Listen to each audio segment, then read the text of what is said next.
to the program. So, like I told you before we went on that break, we'll be looking at the president's speech this morning on Democracy Day.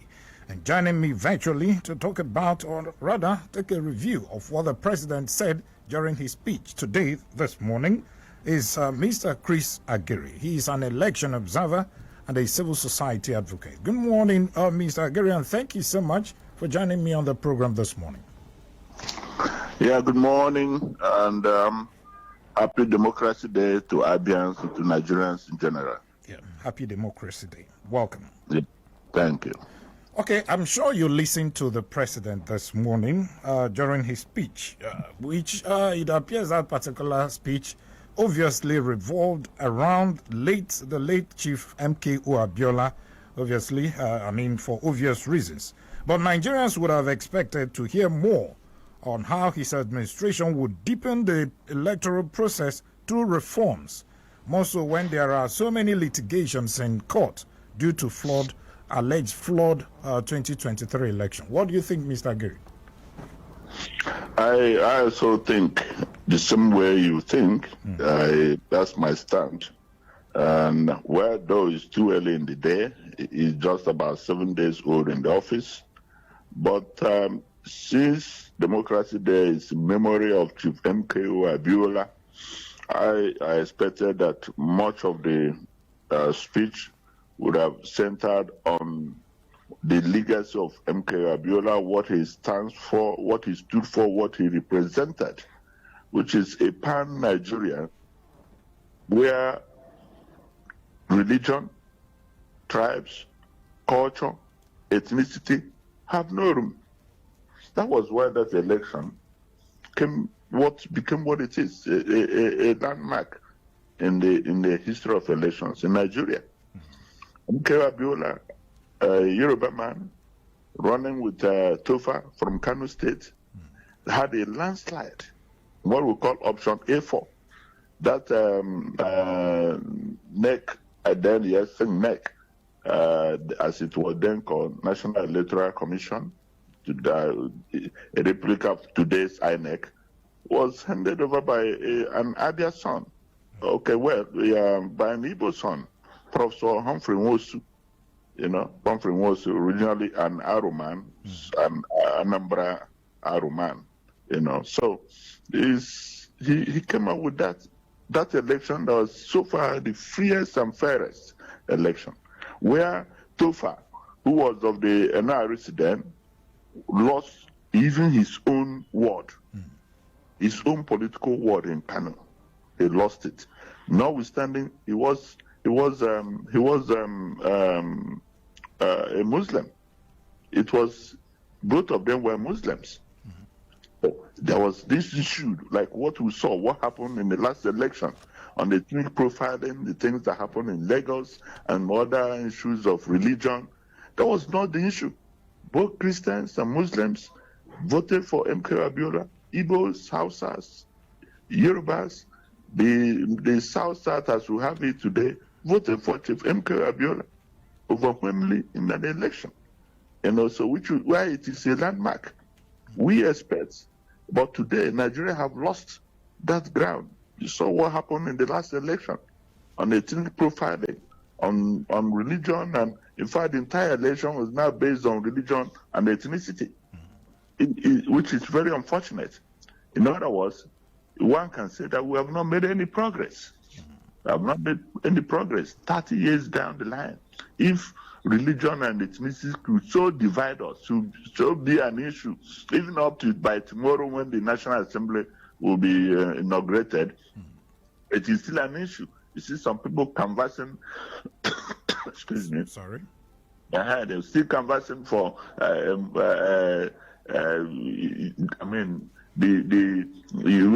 some are gunning for where you have a Muslim president, a vice president, president, a Muslim president and vice president, a Muslim, a speaker, a Muslim, Senate president, a Muslim, CJN is a Muslim. You can see that being an issue because of the current trend of Nigeria today, But by June 12th, that MK Abiola is remembered for, that election never considered issue of religion. Even MK Abiola's vice president then was Kingibe, Ambassador Kingibe. Yeah. Who was a Muslim. No, it was not an issue at all. It was not an issue. It was all about Nigeria. It was all about a better Nigeria. It was all about, who is best for Nigeria, as against what it is today. It is very unfortunate. I expected the president to begin early in the day to, talk about in his speech the emphasis on what Abiola stood for, why all Nigerians accepted him. Even Tofa's vice president, Dr. Sylvester Ugo from Bise and Imo State, even our people did not matter. The Igbos, it means nothing to them, because Abiola was seen as a pan-Nigerian, where your tribe, your religion means nothing. That was it. We believe that going forward, just like the last election, you describe me as an election observer. Well, election observation is just one of my activities. Yes, I'm of the civil society. I am of the Flag Foundation of Nigeria. The Flag Foundation of Nigeria. So what is it that the national flag stands for? What is it that it represents? That's what the organization that I head, the Flag Foundation, is all about. It's about national unity. It's about patriotism. It's about national consciousness. It's about unity and diversity. So the last election, as we prepared and expected so much, at the end of the day, INEC botched that. Well, that's not to say that the Bola Ahmed Tinubu, with due respect to him as our president, that's not to say he did not win the election. That's not to say, that. So what the growth that we had as election observers is the process. Yeah. The INEC would have just allowed that process to run. Each of the three leading candidates were as good as winning the election. Each of them, the Peter Obi, Atiku, the president, Bola Ahmed Tinubu, each of them were good enough to win the election. But just that INEC messed up at the last minute, which is why all of us are angry. People may misconstrue what I'm saying as to say that probably the president did not win. No, it's about that process, which INEC botched. And we just believe, and of course, until the courts have the final say, whatever the court comes up with, we'll stand by it, and then that is just it. At the same time, we're also calling on Nigerians from across board, irrespective of political affiliation, religion, ethnicity, whatever it is, Muslims, Christians, everybody to rally around to support the president so that he can succeed. Otherwise, if he fails, Nigerians, all of us, have failed. If at the end of the day Supreme Court rules otherwise, then we must just tag along. That's my point. MK Abiola, it was the first pillar of sports in Africa. Africa's first pillar of sports. A man that supported sports, a man that have love for his fellow human beings. We're not saying he was a perfect man, but he was. That election, it was my first time. That was the first time I voted. By then I turned 18. That was the first time I voted in an election. In option A4, was the landmark. All right, Mr. Aguirre, before the military left in 1999, there's this clamor by Nigerians that the military should go for reasons like lack of respect for rule of law, lack of press freedom, lack of expression of interest, by Nigerians, and the list is just endless. Now we have democracy, in quotes, in Nigeria. Are we still having those things playing out right now? Lack of respect for rule of law, press freedom, expression of your will amongst Nigeria. Are we still having those things playing out right now, even in democracy? Even in democracy. I said, what makes democracy is the rule of law. But here we have the last administration, in the last 8 years, that was worst off. There were abuses of the constitution. The rule of law was almost non-existent. Let's say the case of Nnamdi Kanu. Yeah. I mean, the court has ruled that he should be released. I'm still holding him back. In as much as I am not, for me, I personally disagree with Nnamdi Kanu's strategy of doing this thing. But the courts have ruled that he should be released. They are not able to prove their case. They're still holding him. That's different. That's what the rule of law. That's abuse of the rule of law, you know. And so we are hoping that now there's a new president, that things will be done differently. Since yes, he is believed to be a Democrat, let us see. Democracy in action starts first by the rule of law, a vibrant civil society organization, you know, that generates ideas, collaborates with the government, and then an active press, you know, that active press, and citizenship that is alive to their duties and responsibilities to hold the political leadership accountable. Just watch all those who are canvassing for votes the other day. Now they've been sworn in. They have become laws. You can't even assess them. That's not how it's designed to be. That's not how it's designed to be. So in other words, we have entered a new era of nation building. And of course, the citizens must realize, which is what we do in the Flower Foundation, the citizens must realize that sovereignty, power belongs to them. The citizens must come alive by holding the political leadership accountable, asking questions and demanding for answers. Even the Constitution makes provision for you to recall, like the elected members. You can recall them if they are not performing. And be they at the president at governorship level, those that have gone contrary to the Constitution, there's also the provision for them to be impeached and removed. Okay. Sorry there. Now, in that Mr. President's speech, he actually acknowledged the right of Nigerians to belong and practice their political beliefs in any political party of their choice.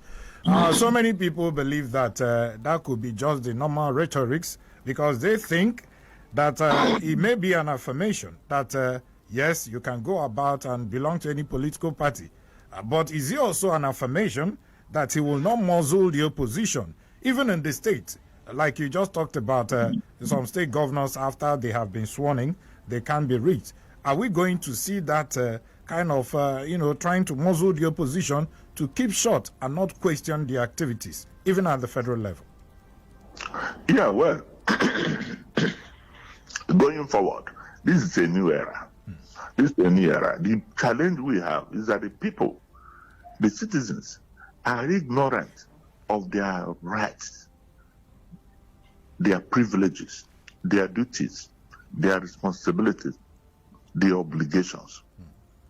That is why you see the president and governors presiding over the states and on the political leadership as if they are emperors, ruling over their kingdoms. Say, for instance, in Abia State, where we are calling from, the State House of Assembly for the past 22 years, are they really existing? Is it not on paper? Are they existing why the state should be in that way? In the first instance, who are those elected into the House of Assembly?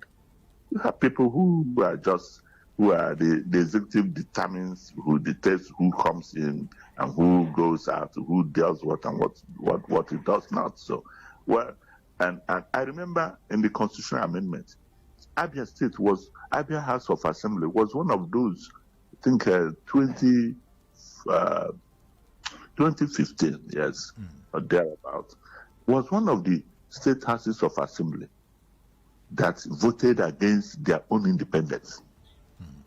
In the Code about financial autonomy, Abia State House of Assembly was among those that, voted against their own financial autonomy. Okay. You know, why we say, look, they go the three arms of government: judiciary, executive, and the legislature.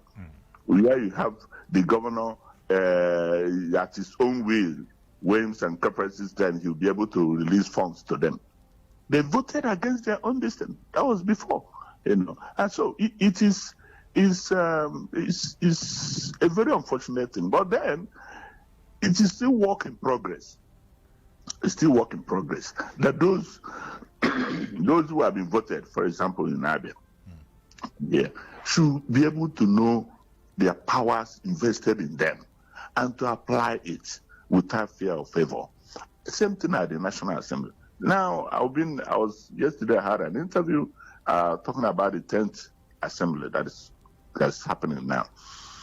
You see, there is the issue of Pabio and the other person, and then Tajuddin Abbas and the speaker who's pairing with the guy from our state there, Benjamin Carlo. You see, under normal circumstances, in the democracies across the world, it is believed that Pabio was endorsed by his party and by the president. The president is not expected to be seen as having a preferred candidate. It can be done in their caucus level and all that.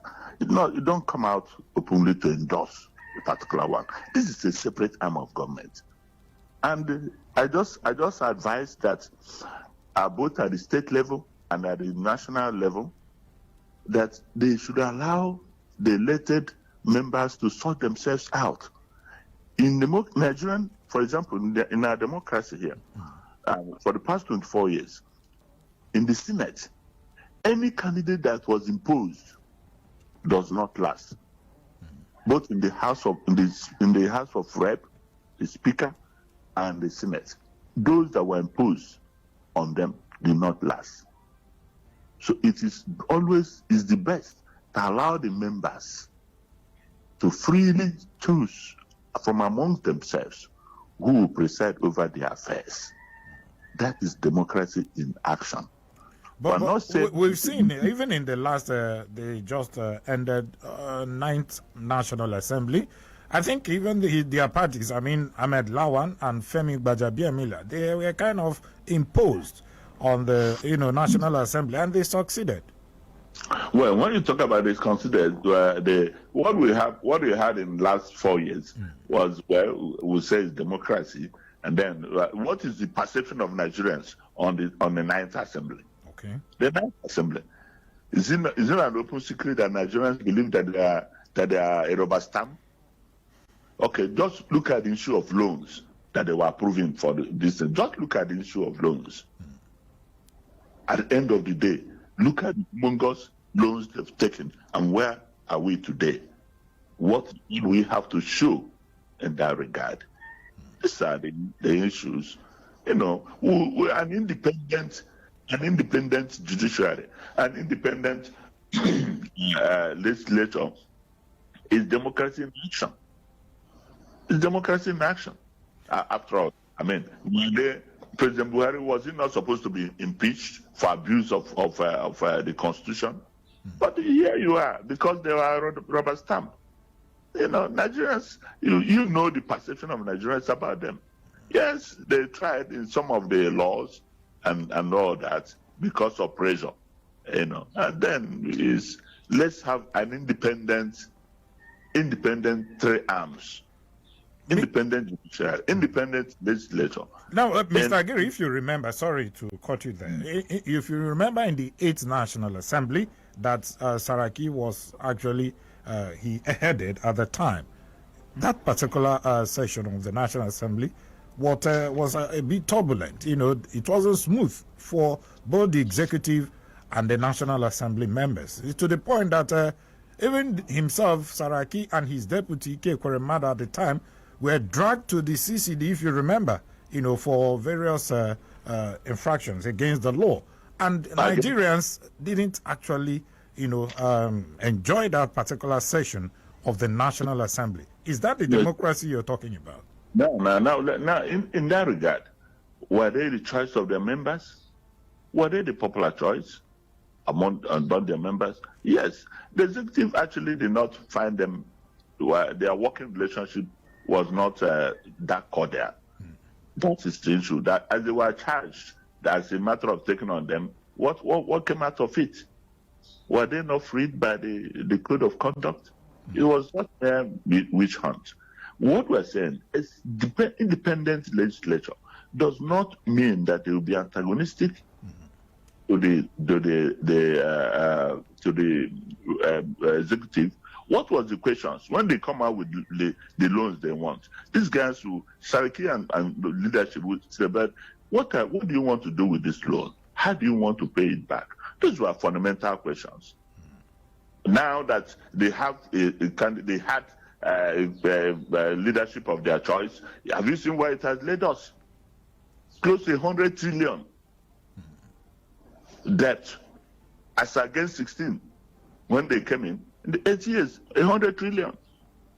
A situation where the country now uses 95% of its income to service loans. What are we really talking about? So it's neither here nor there. We should have a separate, let them be independent. This tripartite system of government is the philosophy of John Locke, the British American philosopher that postulated the three separate arms. The judiciary as an independent one, so wherever there was infractions between the two, they are interpreting the laws. The executive to exercise the duties of governance, these ones to oversight them. That is how it should be. We're not saying they should be antagonistic. Yes, a cordial thing. What is it? Is it not in the best interest of Nigerians? It's the best interest of Nigerians. One will be wondering how cordial can that be when actually the president maybe did not endorse your candidacy for Senate presidency and that of the speaker. How cordial can that be? They might be thinking that you go against the policies of government and probably bring down the government. It will not amount to that. It doesn't amount to that. Let's get this in straight. The executive is a separate arm. It's a separate arm, elected in that order. The legislature is a separate arm now. Let's get this in straight. By law, by convention, constitutionally, legally, there are three separate arms, but it's interwoven to achieve the same purpose: good governance for the good of Nigerian people. That's just the truth of the matter. Okay. Forget abuses. So what I'm saying that whosoever that emerges, it must not necessarily be the choice of the president. Under normal circumstances, they are supposed to have their minds of their own.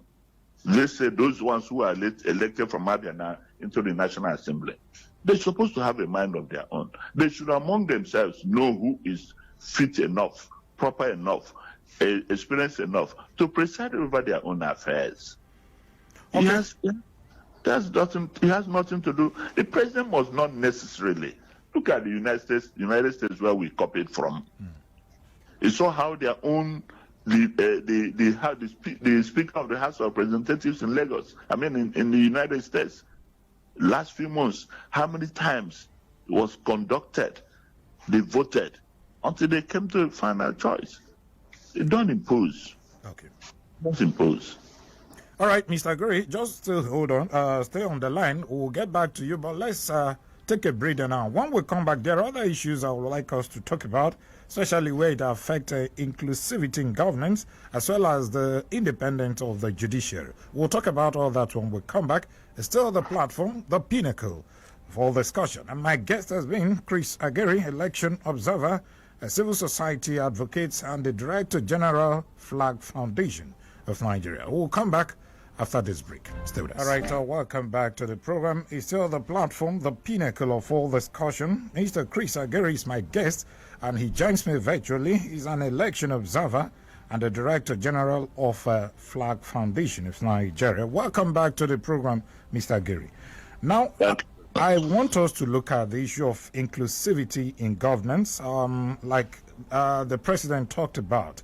Are we going to see the president include every part of this country in his agenda in terms of appointment, infrastructure development, and all that and all that? Unlike what we saw during the past administration of President Buhari, where their appointments were somehow lopsided. What are we going to see this time around? Well, it is in his best interest.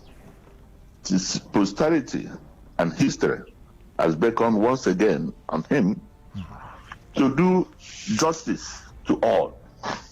He said in his speech, yes, justice for all and malice towards none. The point is that inclusivity, as it is, yes, we had the endorsed Ababio, whereas Nigeria stand on the tripod of three legs: the Igbos, the Hausas, and Yorubas. Today, why is the Igbo man? That's the big question.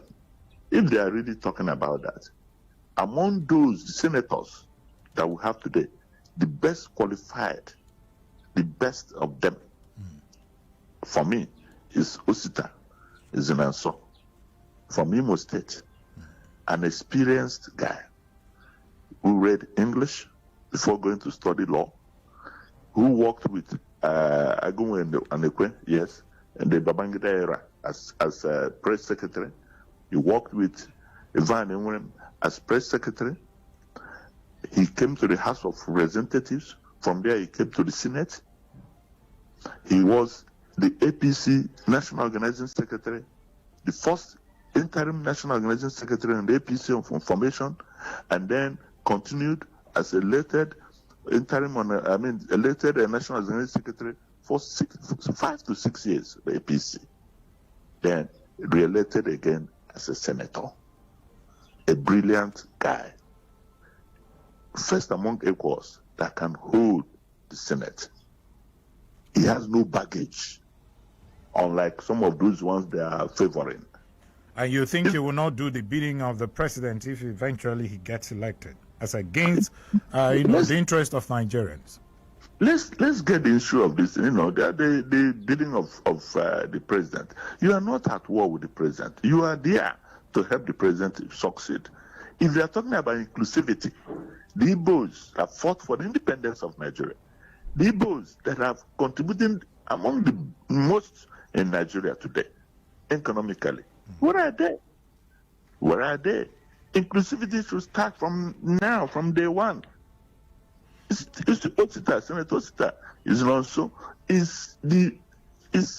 from the southeast should be the first choice of senators as Senate President, a level-headed guy.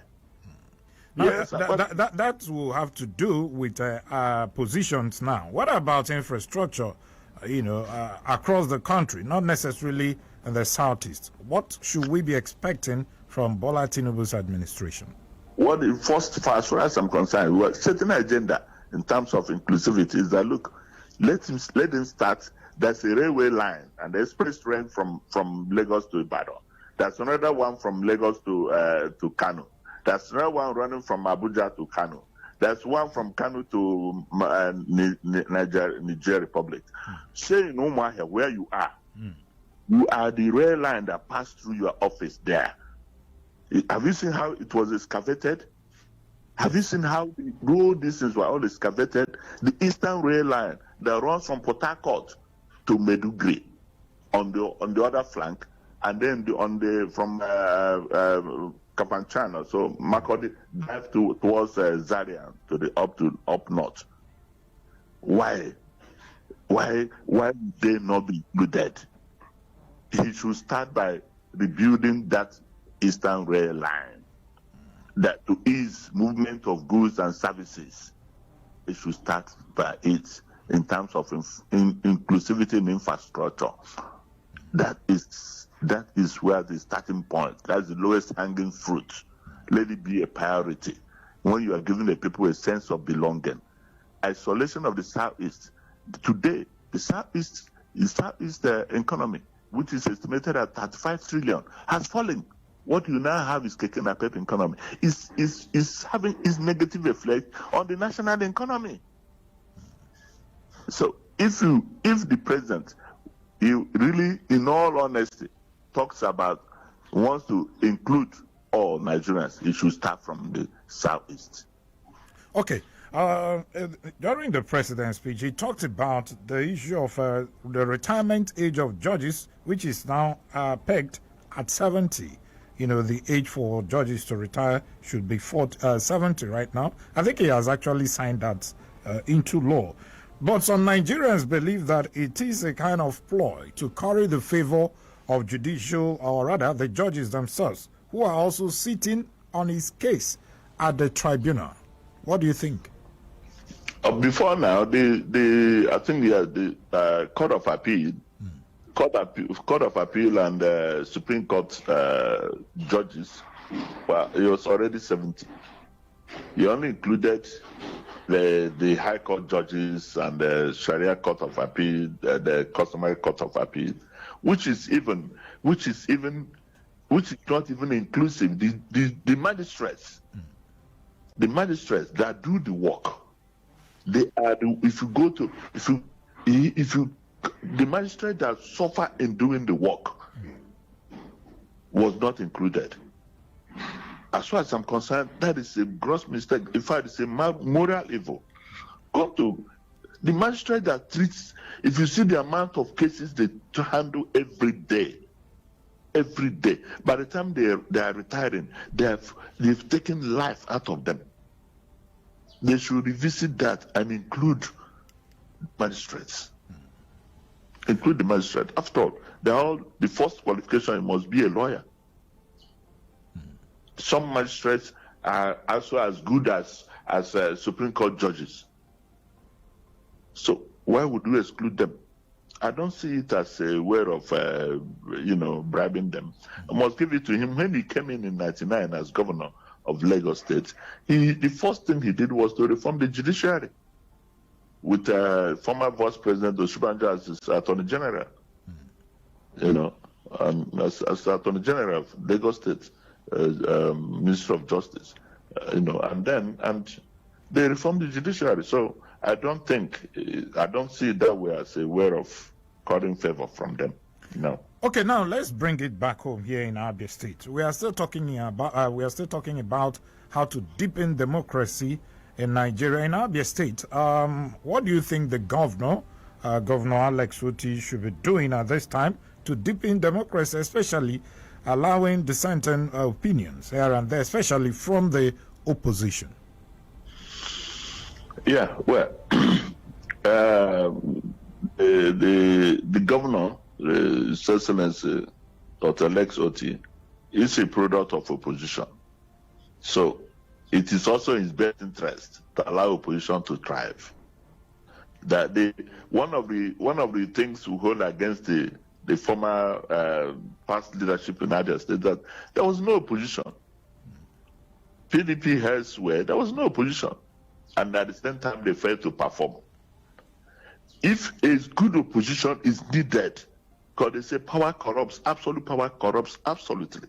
A good opposition is needed for a vibrant democracy to enable the leader himself perform. So Alex should encourage dissenting voices. It is in best interest. First, I don't know why he should proclaim the House, to be inaugurated. And so that they can do their job.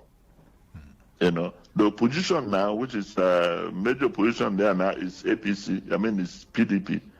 PDP as a party should also come alive and their duties as the opposition party. It's not the kind of opposition that you will not see anything good in the ruling party. No. Commend the leadership when they need to be commended, criticize them when you need to criticize them, criticize constructively, providing solutions. That is the kind of opposition that we are looking forward to. And that's how it ought to be in the democracy. All right, Mr. Chris Agiri, just to hold on there. Let us now open the phone line so our listener can participate in the discussion we are talking about, or rather we're having this morning. The numbers to call are 080-8182-6949 08116052949. Can also send your SMS 09065108289. Today is Democracy Day. What's the best way to deepen the democracy we're having in Nigeria? You heard the president's speech there. What do you think? All right. Hello. Good morning. Okay, we lost that call there. Hello. Good morning. Good morning. Good morning. Welcome. I'm fine. Ike calling from Omaya. Go ahead. Good morning to your girls. Nigerian democracy in political science, we are taught election are won at the polling unit. Compare America and Nigeria today. In US, journalists, press cover the election at the polling unit and report what transpired at each polling unit. But different now. Nigeria election are won at INEC chairman table. It's wrong. It's corruption. It's not supposed to be like that. You understand me? You. So if to strengthen democracy, even in Australia, press are fourth rank, like fourth organ of government. You understand? To strengthen and deepen democracy. Hold on. Ikechukwu, what you just said that the elections are won on the table of the INEC chairman, is that correct? INEC is an agency of government. Yes. They have the law. They have the mandate to declare results of election. And if they do that, would you say they are the ones that actually manufacture the results? Is that fair enough? No. Let's look at this one now. The Chief Justice of the Nation is the Chief Returning Officer. The outcome of the victories in the Court of Constitutional Jurisdiction has proven that kind of error figures from what they are declared from the table. So that's what I'm telling you. If we have 120,000 polling units, let journalists mine each polling unit and report accurate figure. From there, you tally it up. Like America will do election next year. Watch how they are bringing their results and how we are declaring our own results. Thank you so much. Strengthen democracy. Thank you. Thank you so much, Ikechukwu, for your thoughts there. Let's now take another call. Hello, good morning. Hello, good morning, Kenika. Good morning, welcome. Wanuku, good morning. It's Chijoke from Temperoj. Okay, go ahead, Chijoke. To me, I will say that Nigerian democracy is a kind of in a progress. Let me just use that word because we are in a situation we have a kind of a Senate, House of Reps, and a president, not a head of state. So I would say that it's in a right direction. But for me, if you ask me to describe President's speech this morning, I will tell you that I'm totally disappointed on our Mr. President's speech this morning because he failed to address the issue Nigeria has been trying for. He failed to touch, calm the mind of Nigerians because on issue of our economy, he could not say any meaningful thing that can console the masses. On issue of judiciary, fighting corruption, which is the major thing that has been killing Nigerians, which is the major thing that put Nigeria into this mess. Issue of corruption, he failed to, address that issue. So I am still saying that, to me, Mr. President addressed Nigerians this morning as a head of state, not as a president of Nigeria. Thank you. Thank you so much for calling there. Okay, let's take another call now. Hello, good morning. Yeah, good morning, sir. Good morning. Welcome. This is, Jimmy. Sorry, I didn't get your name. Jimmy, Okay, go ahead.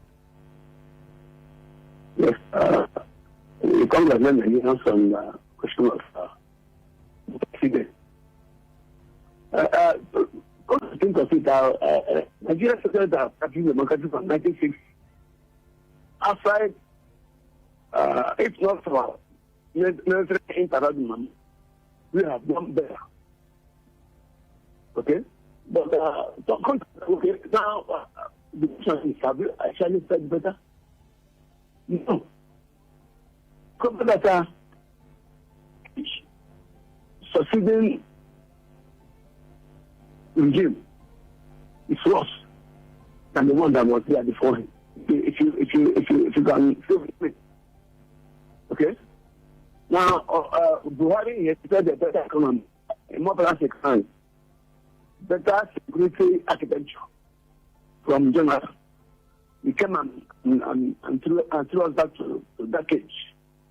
To that age, as far as security is concerned, the economy was trampled upon and rubbish. Rule of law was sufficient in a democracy.